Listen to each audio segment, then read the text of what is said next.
When I was a kid, my dad traveled a lot for work.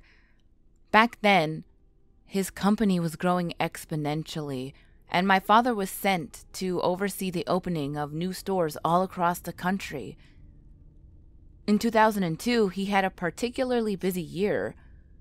My dad was assigned to a store in Pennsylvania. And because it was a longer assignment and because it was summertime as well, we decided to move with him. Since we were going to be there for about 2 months, they gave us a fully furnished house in the suburbs. It was 2 stories tall and at the end of a very lonely cul-de-sac. The town itself was very small, with a little over 3,000 residents. And the suburb where we stayed was even more rural. Our neighborhood was relatively new, and most of the houses were still empty. The housing development, Lonewood, had only just started cutting into the dense forests that surrounded it, and all the empty houses gave it a very eerie and boring feel. Lucky for me, there were a few other kids who lived in the Lone Wood, and one of them happened to be my age. Jamie and I were both 12, and really that was all we needed to have in common. We had a lot of fun that summer. Being a city kid, I was eager to explore all the bike trails local kids had made out into the woods. The city of Middlesburg was a very old town, which was incorporated sometime in the early 1800s. The town had a ton of history, but nothing really to do. One particularly boring Sunday, Jamie and I even went to the town's museum. It was pretty boring, as expected, until we heard some kid ask an employee about the lost town. The employee responded, saying it was just a legend, but that was enough to pique my curiosity. I quizzed Jamie about it, but he didn't seem to know much about it either. It was a full 5 weeks into the summer before I finally got my questions answered. Jamie and I were building a bike ramp over a narrow stream late one afternoon when we saw a group of 5 teenagers heading out into the woods. They were carrying flashlights and beer, several of them trying to scare the girls of the group into turning back. I wonder where they're going, I mused as I glanced over to Jamie. He stood up and wiped his brow. I know where they're going. Where? I stood up and dusted off my shorts. The novelty of living in a small town had weeks ago given way to boredom, and I jumped on anything that sounded remotely interesting. They're looking for that lost town. He sighed regretfully. Okay, seriously, what is it? I knew you knew more than you let on. I need to know, Jamie, I need to know. I shook his shoulders in mock hysteria, and he stumbled for balance. All right, I'll tell you. Jeez, Katie. Jamie picked up his bike and started walking down the bike path. I grabbed mine and followed him. The lost town is this dumb legend. The story says that Middlesburg had a sister city nearby, somewhere out in these woods. One day, like a century and a half ago, the whole town just disappeared. The people left or died, nobody really knows. Nobody even remembers the name of the town. It's like a rite of passage or something for kids to go looking for it. Jamie, we should... No. He stopped and turned back to look at me. Some kid went to go look for it in the 70s, they never came back. They found his body like 10 years later in the middle of nowhere. He got lost out there. It's easy to do, everything looks the same. He was a total idiot, probably on drugs. It was the 70s. We're a totally different generation. We have sat-nav. Sat-nav? He asked me curiously. Jamie had lived in this town his whole life, and sometimes I forgot how sheltered he really was. Satellite navigation. My dad has a GPS that he totally wouldn't notice missing for a day. Come on, Jamie. It'd be so much fun. I'd better get back. Jamie looked at his watch and then motioned to his bike. My dad is taking me to a movie tonight. We rode in uncomfortable silence until an idea struck me as we rolled over the abandoned train tracks. They were old and almost buried by plant growth. Hey, I know you don't want to talk about it, but has anyone ever found anything? No.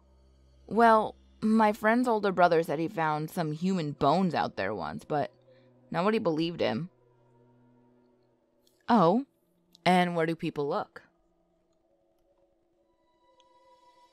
Well, almost everyone goes to the lake. He pointed to the left of us, where we'd seen the teenagers heading earlier. It's pretty deep back there, and they figure that if there was a town, they would have lived by the lake. So that's where they go. Well, you know what I would do? I'd follow these train tracks. I mean, they look pretty old, and I don't know why they would lay them back into the woods unless there was something out there. So that's where I'd go. Jamie considered this and then nodded. Yeah, I guess I could buy that. No one follows the tracks that way, though. That's where the kid that disappeared went. I wasn't swayed. I didn't bring up the lost town again until 2 weeks later.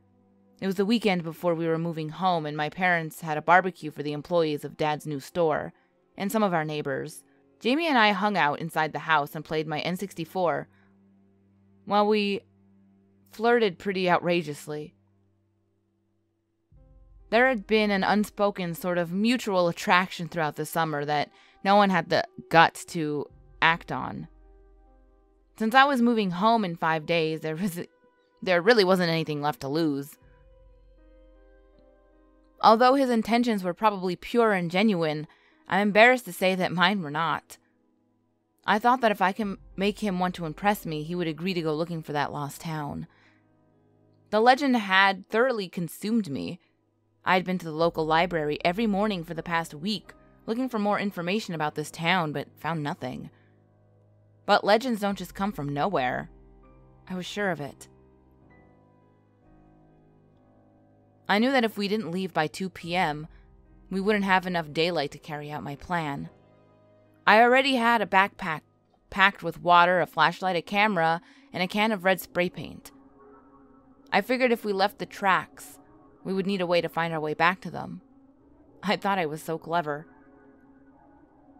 Nothing in that backpack made a damn bit of difference in the end. I was a fool. I set my controller down and turned to look at Jamie. So, do you want to go out in the woods one last time? I raised my eyebrow at him and smiled. Yeah, he said excitedly as he jumped off the couch. Then embarrassed, he cast his eyes down to the floor. Yeah, you know, if you want to. That's cool. Cool, let's go. I grabbed his hand and ran out the front door, grabbing my strategically placed backpack on the way. Jamie didn't even notice. He was walking faster than I was. When we had gotten a decent way into the trees, Jamie turned around and looked briefly at my face before casting his eyes to the ground. He rubbed the back of his neck. I actually, wanted to kiss you all summer. I was stunned to silence, absolutely dumbfounded that Jamie had found the guts to say anything like this. I knew I needed to fill the awkward silence left in its wake, so I did the only thing I could think of. I leaned in and kissed him. It was the awkward first kiss of two 12-year-olds, but it made me warm and sent a flight of butterflies swirling into my stomach. So, I actually really did like Jamie. How about that? I let him go and his face was the same shade of red that I imagined mine was. He quickly changed the subject to how long he'd wanted to ask me out, but he didn't think I'd like him back. We walked for a while, carrying on this conversation, him completely oblivious to his surroundings, me subtly leading the way. It took him stumbling over the tracks to break off his monologue and finally noticed the backpack. He looked at me like I punched him in the face. You can't be serious. Jamie, I know, but look, this is the last time I'm gonna see you in a really long time. And I just want to remember today. We'll only be about 2 hours max. We'll be back before they even realize we're gone. Jamie stared at the tracks for a minute and seemed to be considering it all. I held my breath until he finally let out a deep sigh. Okay. Oh my God, Jamie, He held up his finger, cutting me off. But we follow the tracks the entire time, and we turn around after an hour. Okay. I was so excited that I hugged him. It would be the first and the last time I ever did. As we walked, we talked about all sorts of mundane things, stopping only to make sure that we were still on the tracks. It felt like we had only been walking for 45 minutes when Jamie checked his watch. It had been 3 hours. That's weird. It hasn't been 3 hours. It says it's 5 o'clock. He trailed off. I swear, we left just after 2. It can't be 5, dude. Your watch is busted. I gave him a playful shove. Jamie raised his eyebrow at me and smiled. Even so, we should probably turn around. He wasn't wrong. The sun was setting, the shadows were long, and looking around, I wondered if it really was 5 o'clock.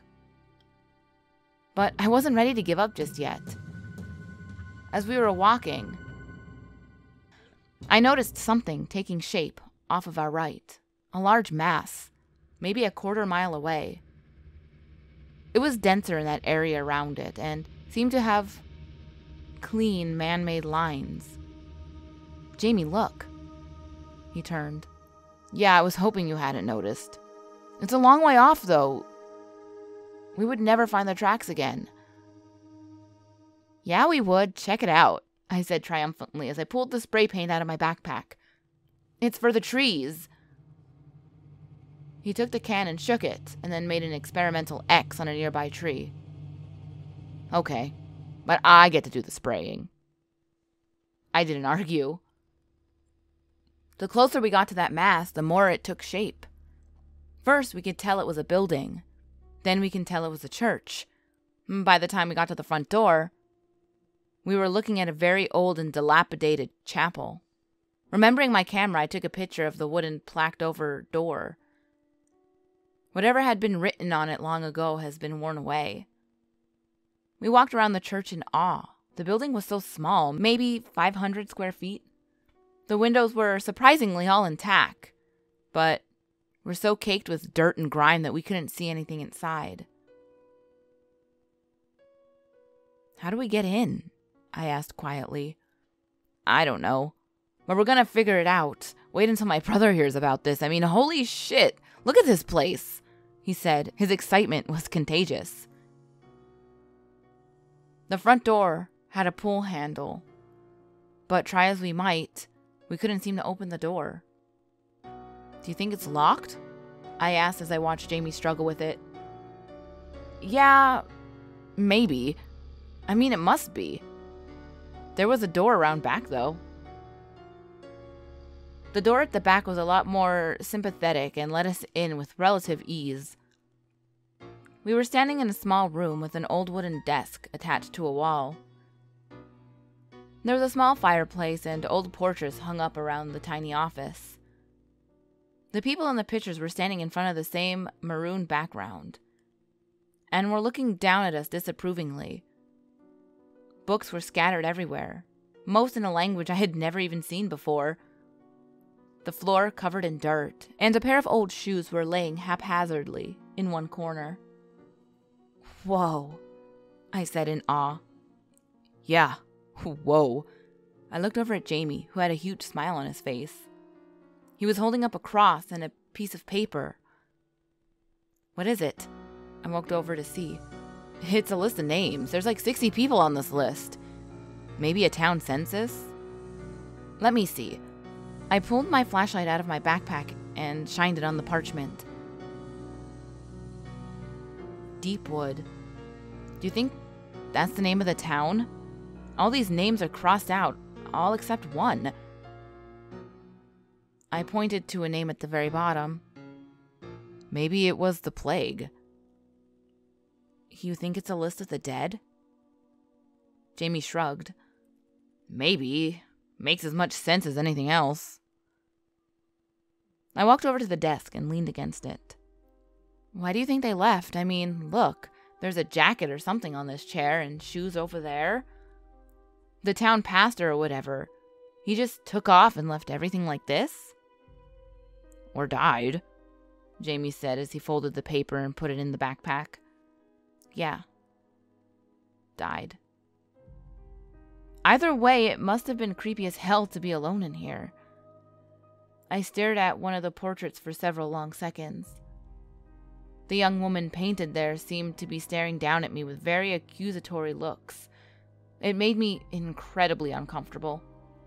I was so absorbed in this painting I didn't even notice the slow creaking from overhead until the ceiling cracked loudly and started to cave in. I screamed and covered my head, but the next thing I knew, I was lying on my back over the threshold of a door, Jamie on top of me, protecting his head. Ah, thanks, I mumbled as I gently pushed Jamie off of me. Don't mention it. He climbed to his feet and brushed himself off. I glanced behind him at the office, which was now filled floor to ceiling with decaying debris. Jamie, that was our way out. That's okay. We can unlock the door now that we're inside, or just break one of the windows.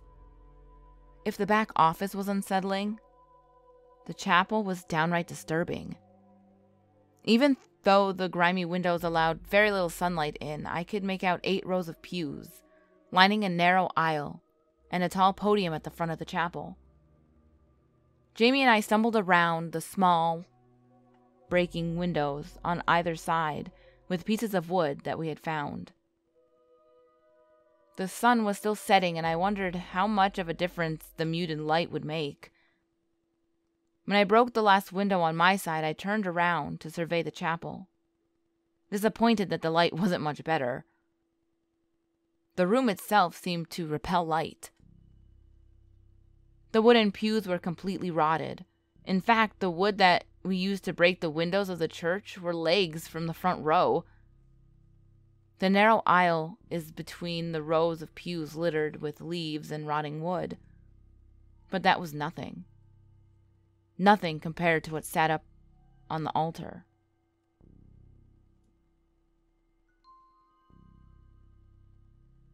It wasn't a podium, as I had thought before. It was a statue of the crucifixion, but unlike any I had ever seen before.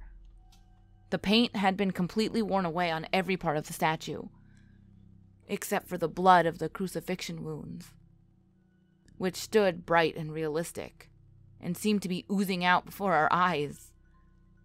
The only other surface left untouched by the decay of time was the face of Jesus. The details of his face were so incredibly minute and perfect, and he had the same accusing eyes the portraits in the pastor's office. He seemed to be staring directly at me, and I could tell Jamie felt the same, though he was across the room from me. The statue's stare awarded me with an edge of panic, and I suddenly realized that we needed to leave. We weren't wanted here. I had the sudden feeling that we were trespassing on some sort of hallowed ground. We had found the church. We had documents proving that it was here, and now it was time to go. I turned to Jamie to tell him so, and could immediately tell that he did not share my feelings. He had been born and bred on these legends, and nothing was going to tear him away from our discovery. I watched him walk over and grab a camera out of my bag. He took pictures of everything he deemed interesting, including that crucifixion statue, much to my unease. I gave him several minutes before I finally said something. Jamie, I think we need to leave, I said in a little bit of a low voice. Jamie stopped and looked up, seeming to remember I was there. Are you kidding? This is what we came for, We have to bring home evidence of all of it. It's gonna be dark in a half hour. It's already hard to see in here. Duh, that's why I'm using the flash. Hey, can you get a picture of me next to this creepy Jesus thing? I guess. I mumbled as I took the camera from him. I didn't even want to look at it, much less photograph it, but if it would help me get him out of here quicker, I was gonna stomach it. Jamie wrapped his arm around it, just as I snapped the picture. Don't touch it! Oh crap, why would you touch it? There's something off about that thing, Jamie. Can we freaking go now? Yeah, fine. He walked over and picked up the backpack as I headed towards the front door.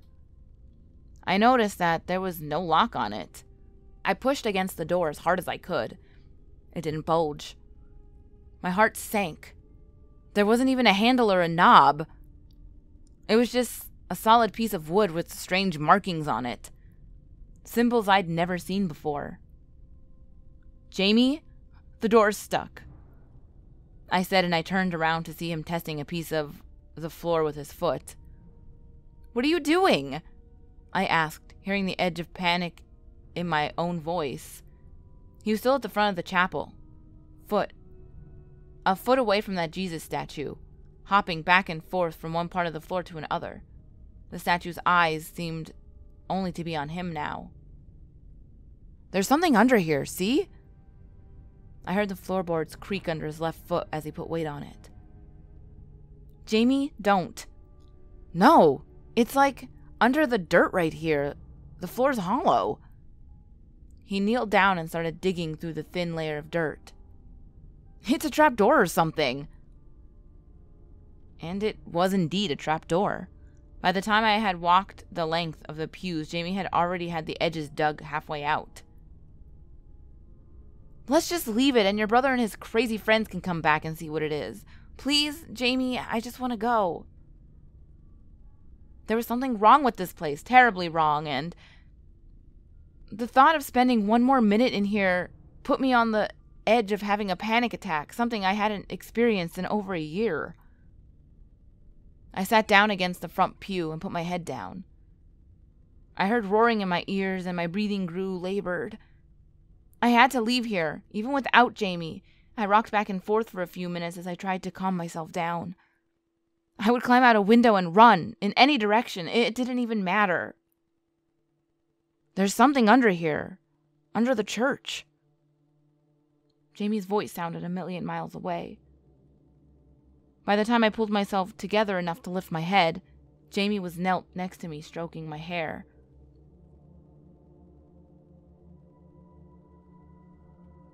I didn't know you were claustrophobic.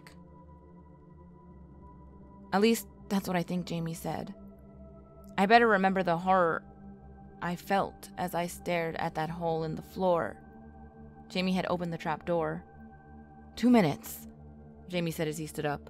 We go down there, take a couple pictures of whatever's down there, and we come right back up and leave. 2 minutes, Katie. That's all I'm asking.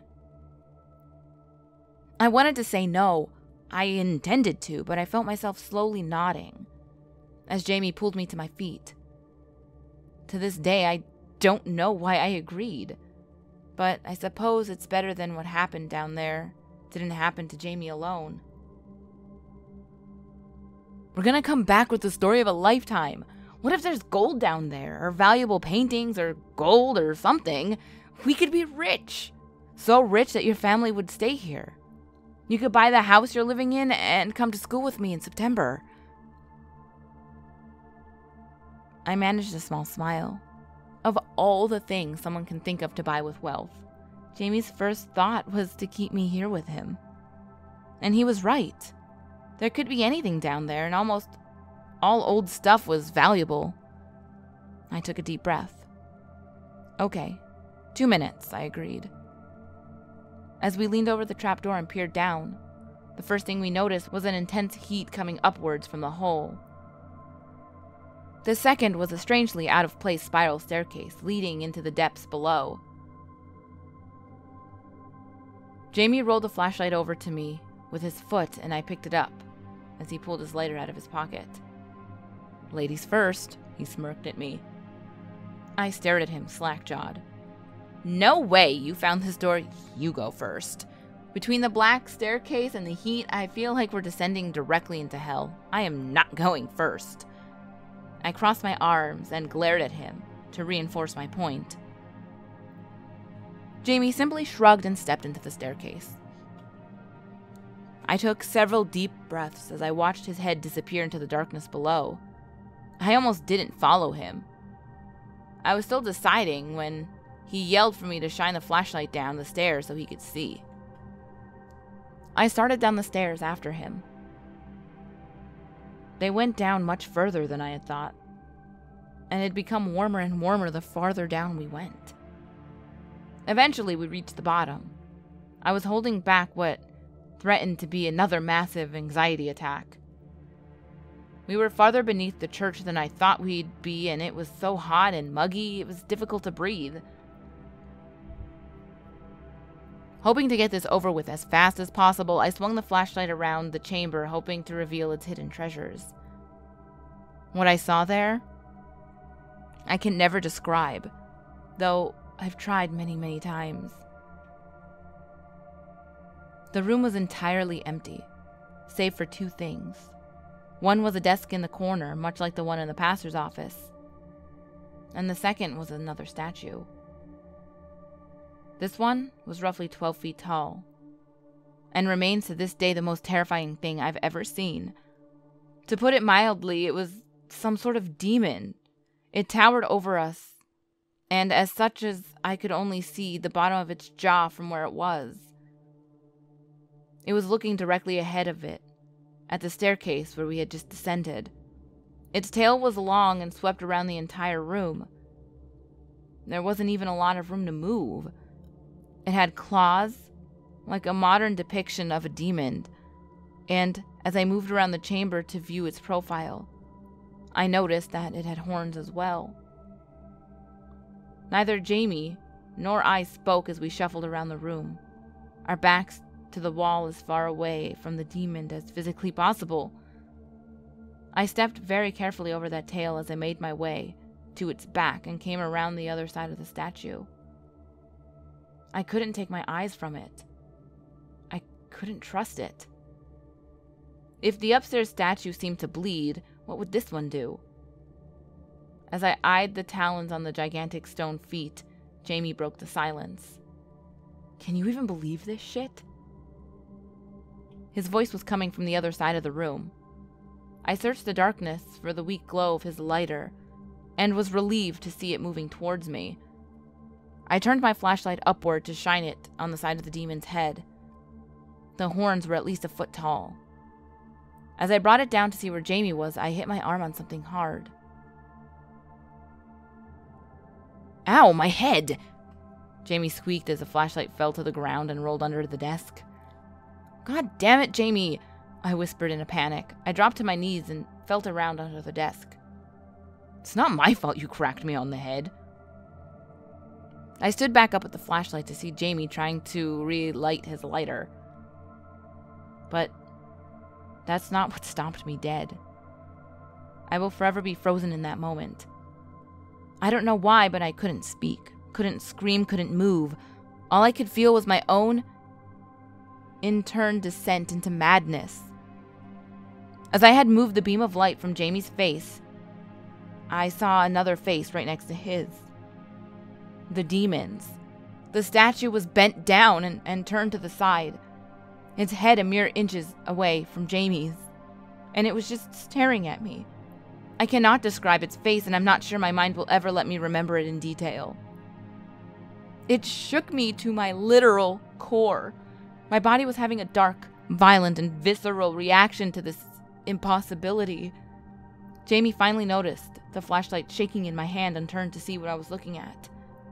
It wasn't until he started screaming that I was shaken from my paralysis. I dropped the flashlight. Jamie dropped everything else, and we ran. We took the stairs 2 or 3 at a time, Jamie pushing me up ahead of him. Halfway up, I slipped, and we both went tumbling halfway down to the bottom. In that horrible moment, we both heard grinding of stone against stone, and we knew that the statue was moving. Jamie screamed, but I was mute, too horrified to even make a sound. We got up and kept climbing, never taking our eyes off of the small light above us. It was our only salvation now. We were almost to the top when we first heard it on the stairs. It was so large and heavy that the entire staircase shook with the impact. Terrified that the stairs would be crashing down and we would be left alone with it below, we jumped the last 3 steps, and Jamie pushed me up out of the trapdoor. He climbed out after me and tried to slam the trapdoor shut, but it was unmoving. We could hear that deafening thunder on the staircase as the demon slowly climbed the steps. I helped Jamie try to push the trapdoor closed, and for the first time he noticed the symbols on the bottom of the wood, the same as the ones on the front door. Before I could begin to comprehend this, I noticed the statue first penetrate the shaft of light on the staircase below. It was coming. Jamie saw it too, and he pulled me to a standing position while pointing at the front door. We both ran as hard as we could, but when we hit it, it didn't budge. We tried again, but it was unsympathetic to our crisis. "Katie, the windows!" We ran to the closest one and tried to climb up the wall to get out, but the windows, they were too high. The thunder from below was getting louder and closer. It was moving more than halfway up the stairs. We tried to climb on the rotted pews to reach the windows, but they just crumbled under our weight. "I'll push you out. Give me your foot," Jamie yelled over the sound of the bellowing from below. I shook my head. I wanted to, God, I wanted to, but I couldn't leave him. I couldn't just leave Jamie face that thing alone. We both looked over at the door again. Our only chance was to keep trying to break it down. We stumbled back into the aisle and ran to the front door. With everything that we had, I thought I felt it move. We backed up even further and ran at it again. This time the impact knocked me backwards into the aisle and Jamie barely stayed on his feet. He looked at me in horror and I turned around to see stone horns rising from the darkness of the trapdoor, 3 feet from where I sat. We were gonna die here. I stood up, refusing to turn around again. I knew that the next step it would take would bring its head into the room, and the thought of seeing its face again had me running at the door with every last bit of strength that I had. Jamie reached it at the same time I did, and I felt it give way as we crashed through the threshold and landed outside of the church. Jamie had picked me up off the ground before I could even think to move, and we were running toward the train tracks at an Olympic sprint. We can hear that thing thundering on the stairs no matter how far we got from the church. Every step echoed through that woods like a gunshot. Until they stopped. It was in the church. I had no idea if we had run in the right direction or if we would be forever lost in those woods. It was now dark outside and the temperature was dropping and fast. I was beginning to panic again, thinking that we would never find the train tracks, when I noticed Jamie wasn't next to me anymore. I turned around in a panic to find him sprawled onto the ground a few yards behind me. He had tripped over one of the rails. He was up and running down the tracks before I could even ask if he was okay. We ran until we just couldn't anymore. Our running eventually slowed to a jog and the jog to a walk. We hadn't spoken. Neither of us had any idea what to say. And it wasn't until we both gotten our breath back that one of us was finally strong enough to break that silence. How long have we been on the tracks? Jamie's voice had an edge of barely suppressed fear. I looked at his wrist and noticed his watch was missing. It didn't take us this long to find that place, or did it? Do you think maybe we went the wrong way? Jamie asked hesitantly. I couldn't afford to think that. If we had somehow gotten turned around and ran the wrong way down the train, then we were deeper in the woods than ever. No, we went the right way, I said, trying to convince myself. That thing. Jamie started. I think it was a statue. But maybe it's some crazy undiscovered giant reptile that was like hibernating and we woke it up. So we were going to delude ourselves into thinking that it was scientific, that there was some type of explanation for it. I understood why, but I just couldn't accept it. Yeah, I said slowly. Did you see that weird writing on the front door? It was on that trap door too. Do you think it was keeping it down there? Because Jamie, all those doors, they're open now. Well, if it isn't an animal, words mean nothing to it anyway. Yeah. If. I trailed off, hoping he would change my implication. He didn't. I can tell this was something Jamie's mind wouldn't accept, but he hadn't seen its face. Not like I had. It was no animal. It was made of stone. It was something sinister and anciently evil. It had seen me. It had seen right into my soul. It was aware of me and I was aware of it. And now, it's free. Whatever had been keeping it beneath the church has been awkwardly destroyed by Jamie and me. That thing was free to walk the woods and God knows where. We walked in silence for another half hour until Jamie stopped short and started yelling. Here! We're here! He booked it down the tracks and toward a swarm of flashlights, and I followed close behind him. As soon as Jamie reached his parents, he collapsed, while I ran into my mother's arms and cried like a child. I couldn't hold it together any longer. The police report says that we were found at 4 a.m. By our sense of time, about 3 hours after the sun had set. We had spent less than an hour in that chapel, and yet we seemed to have lost 10 while we were there. We never told anyone where we actually had been, or that we had found the lost city of Deepwood. We simply said that we went for a walk to the lake and just got lost in the woods. My family left Middlesbrough the following Monday, 2 days ahead of schedule. My father had another store to open, and there was really no reason to wait. Jamie didn't come to say goodbye to me, and after we left Middlesbrough, I never saw him again. I kept a copy of the police report to remember him. Over the following year, Middlesbrough slowly disappeared. At first, I could just feel the memory fading unnaturally from my mind. My parents couldn't remember that we'd ever been there, which scared me more than anything else. I taped the police report to the ceiling over my bed so that Jamie would be the first and last thing I saw and thought about every day. Next, the Middlesbrough city website disappeared, as did that of the local paper and the town's 2 public schools.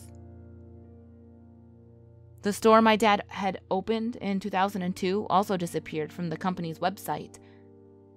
After that, I could never find any mention of Middlesbrough anywhere online ever.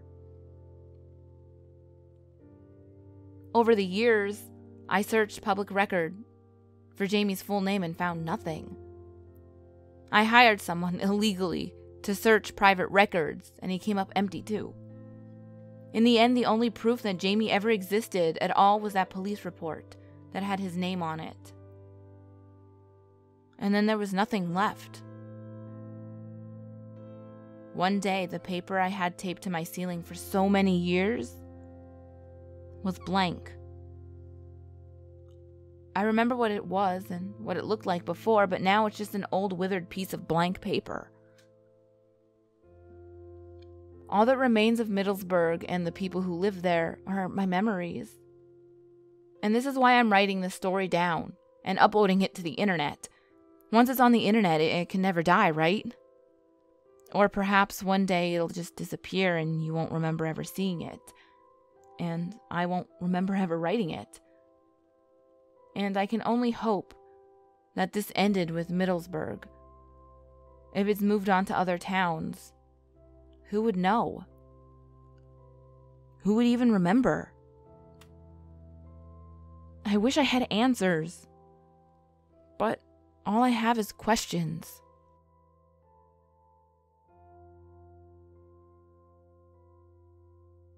I hope you ghouls enjoyed this nice, long state creepypasta. It was my home state, so I liked doing it a lot. It was so long and so difficult to narrate for me for whatever reason. I don't know what happened. I just messed up a whole lot. And the 35 minutes, it was actually almost an hour because I kept messing up and I don't know what it was about this story, but it took me a while to get it done. But I think it turned out pretty dang good. So, yeah. I don't know what the hell I would do in the situation of a stone demon. Is that what it was? Like a stone demon? I don't know. I would die. How do you kill stone? You just blow it up, I guess, right? I guess. How would you destroy it? I'd assume just blow it up with I don't know, a TNT, like dynamite. Let me know how you would blow it up, because now I'm wondering how else you can get rid of a demon made of stone. But as always, ghouls, the last video will be on the top left. The next video will be on the bottom left. All my social medias are on the screen, as well as in the description box below. And remember, there's always someone or something